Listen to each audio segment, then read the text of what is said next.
and welcome back. So today's video, I thought we would talk about something a little bit different.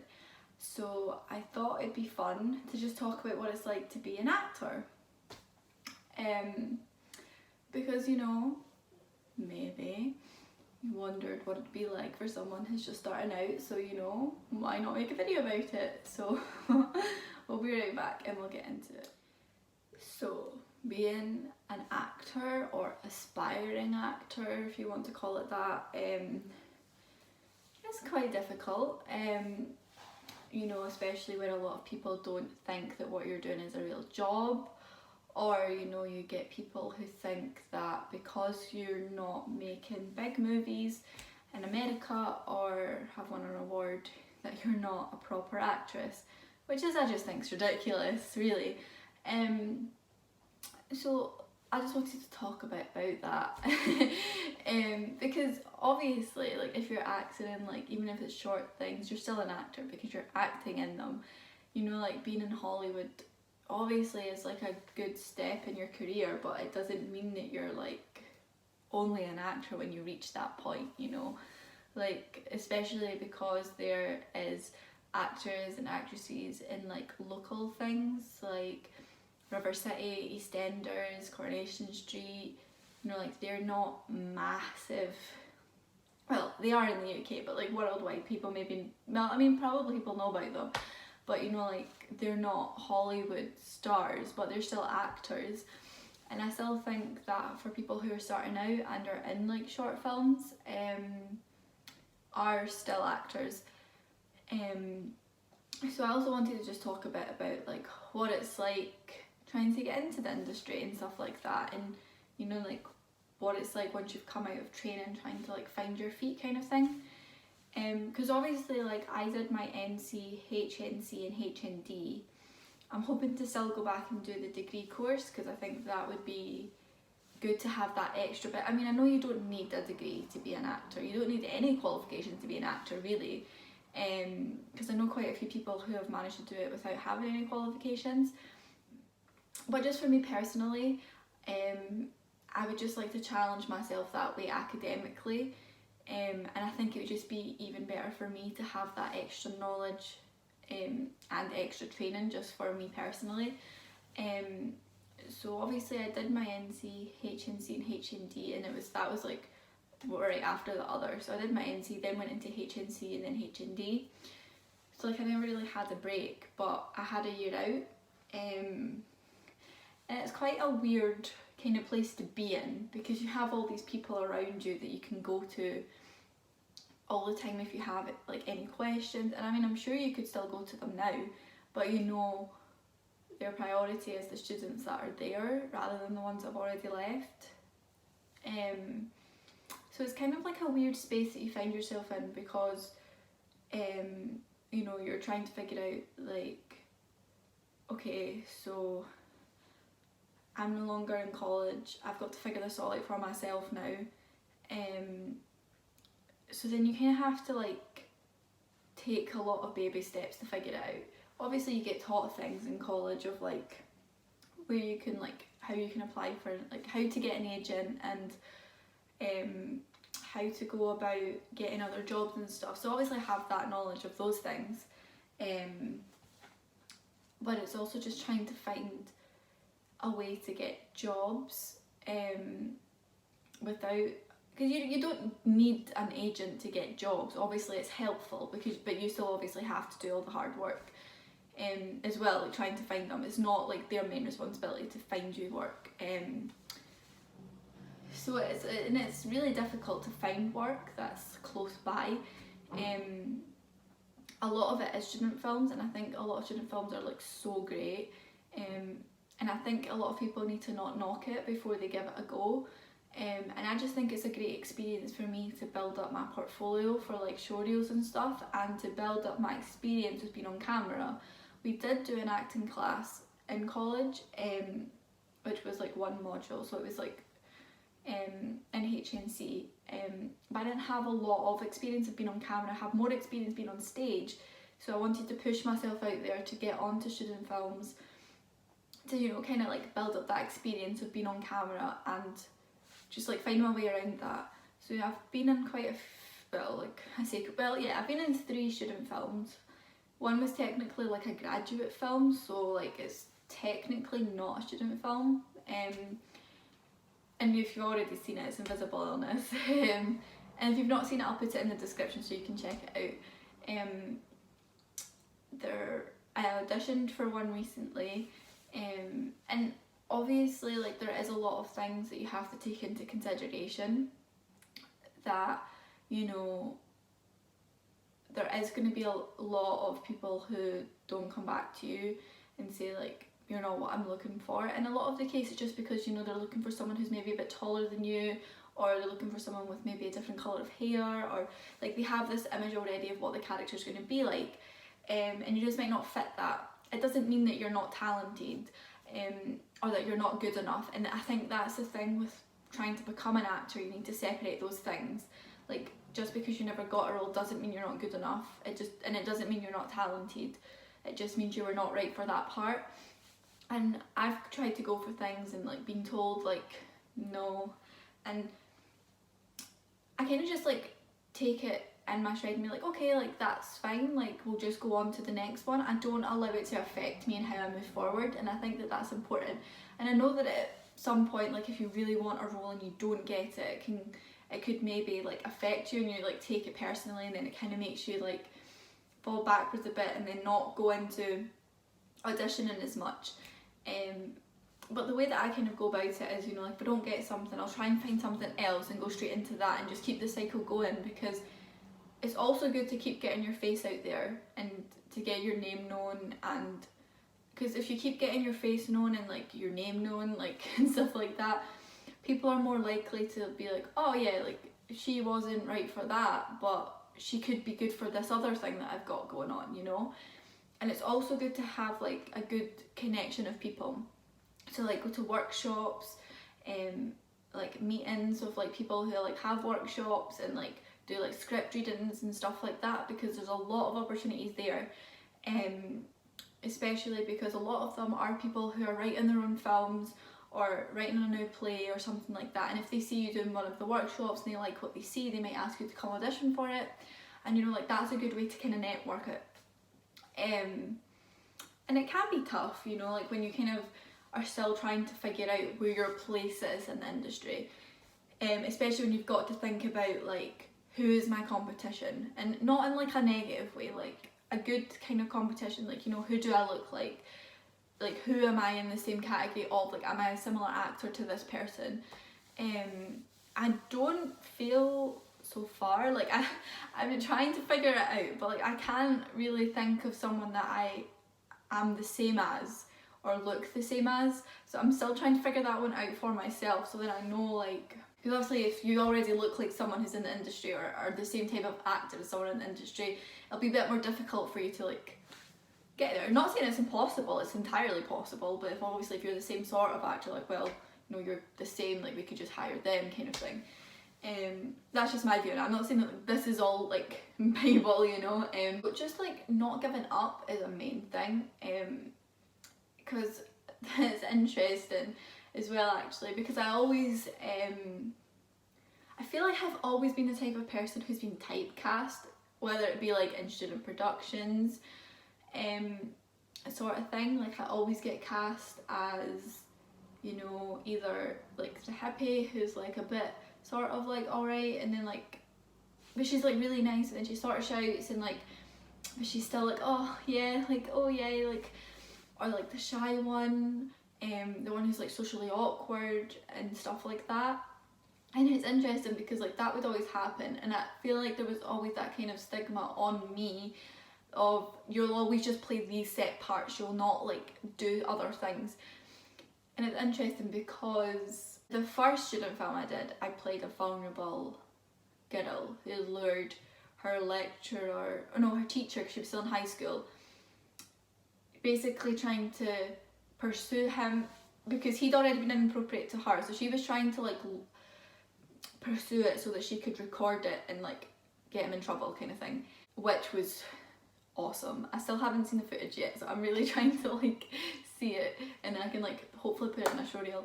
And then obviously Invisible Illness, I played the horrible ex-girlfriend who is screaming at the lovely Isaac who plays Flynn. So yeah, and then I played, and I was just standing in for someone because they couldn't make the film, and I basically like played this person who basically is supposed to be their friend, but like throws them under the bus. So basically not a very nice person either. And a part that I auditioned for is basically a girl who's in a gang, but she it's like a power struggle thing. So they're all very different from what I feel like I've been typecast in, and I feel like because they've kind of put me in that bracket of people of like, oh, you'll always just play these parts, it's kind of pushed me to like try and be someone that goes outside of the kind of stereotype of like, oh, you'll just play like the vulnerable, like insecure person, and I'm like, no, I don't want to just like, I don't want to be one of those actors who just sticks to playing the same characters all the time, kind of like Adam Sandler. Okay, I just feel like every time, I think he's a good actor, like I like some of his things, but it puts me off more of the things that he does because he's basically the same character in everything that he does, and I just don't like that. But that's just a personal preference. If you like him, I'm not trying to say, oh my gosh, you shouldn't like Adam Sandler. I just think for someone who's gone down a creative path, they should push themselves to be good at all different sorts of acting. Obviously, if the type of acting Adam Sandler does makes him all the extra money, like he probably doesn't really care, and you know, that's all for him. But me personally, I would like to be able to do like all different types of genres and like be such a versatile actor, and I think like that's important. I don't just want to be those people, like that actor who's always playing like someone who's like a damsel in distress, or like always has to be saved, and or is always like insecure, and like the kind of one that's portrayed as being vulnerable and just not a powerful character. Because when sometimes you see films, they portray like vulnerable people not as powerful, and I mean, if I could play a vulnerable person who is vulnerable, like, not vulnerable, like a vulnerable person who is powerful, then, you know, like that's even better. So yeah, I feel confident about this part though, because I seem to really enjoy my audition, and like sometimes you can gauge with the way that people talk at auditions, like if they like you or not.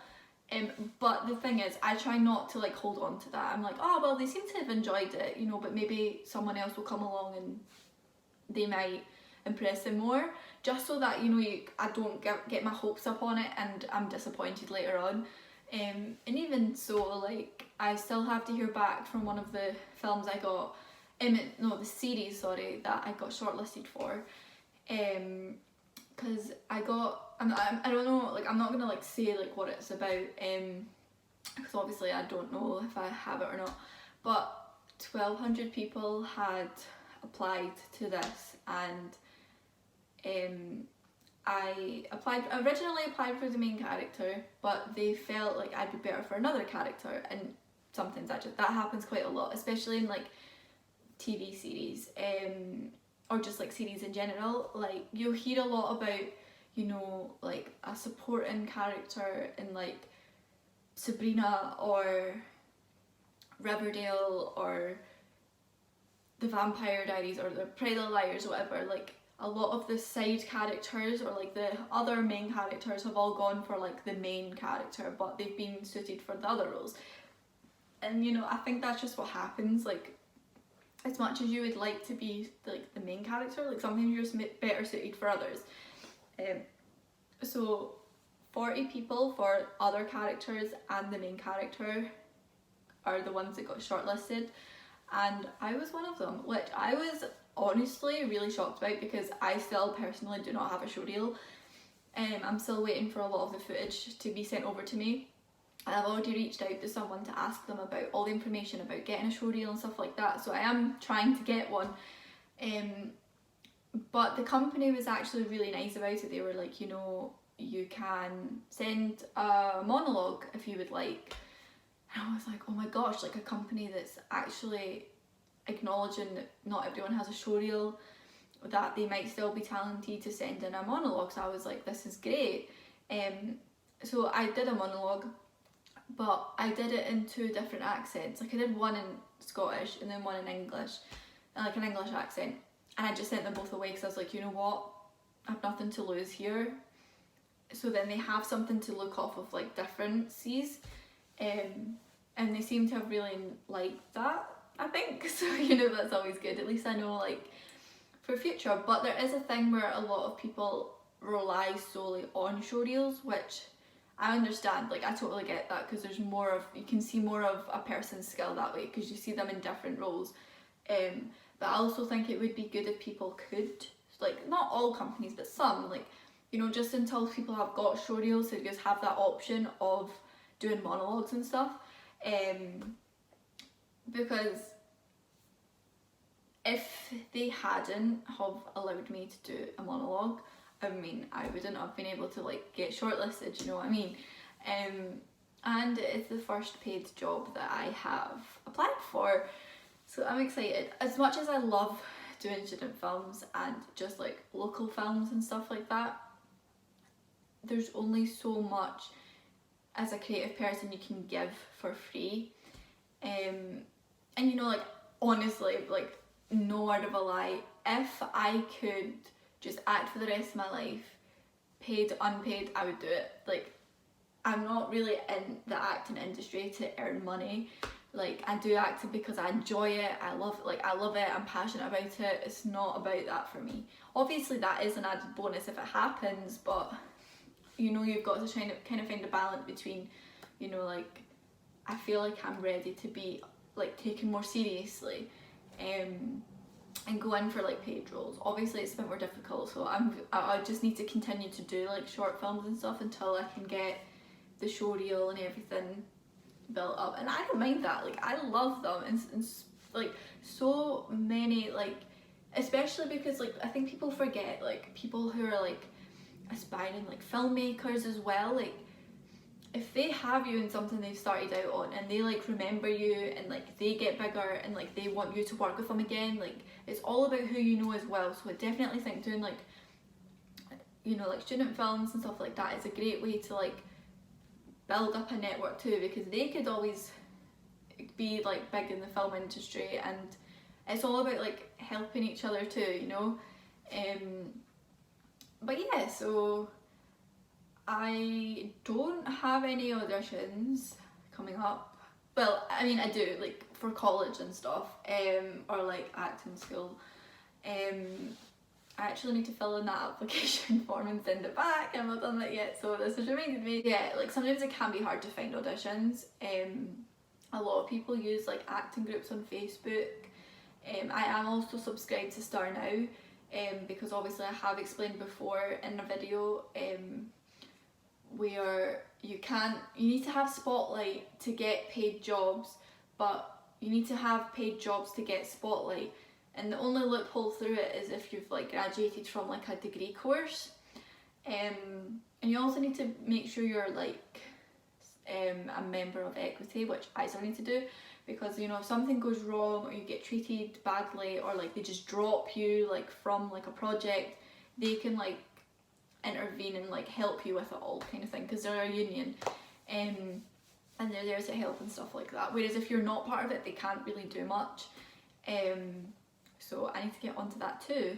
But I always get sidetracked when I talk about lots of things. So I hope that this video was useful and into what it's like being an actor. You know, obviously there is a lot of learning things, and, like, when it comes to, like, learning lines, learning positioning for, like, where you got to go and stuff. But it is a lot of fun. Anyway, and obviously, like, there will be a lot of people who doubt you in the start. And at first you might start thinking, oh, well, like, you might take their opinions personally. But for someone who is an overthinker, I've just gotten to the point where I'm like, you know what, that's your opinion, that's yours, like, that's nothing to do with me. And, you know, I kind of just brush it off, and I feel like sometimes the negative criticism that people give you, rather than, it's not even constructive, it's just like bizarre and uncalled for criticism, use it to motivate you. That's what I feel like I have kind of done when like I had someone tell me that I wasn't a real actor because I wasn't in Hollywood. I kind of just used that to motivate me, like, you know, I am still a real actor, and kind of in a sense like I'll prove you wrong. I'm not sure if that's the right attitude to have, but I'm like, well, I'll show you that I can be a real actor.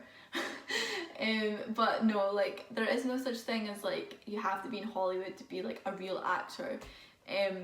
If you're acting in like student films, like on stage, whatever, you're a real actor, and no one can tell you different. So I hope you guys enjoyed this video.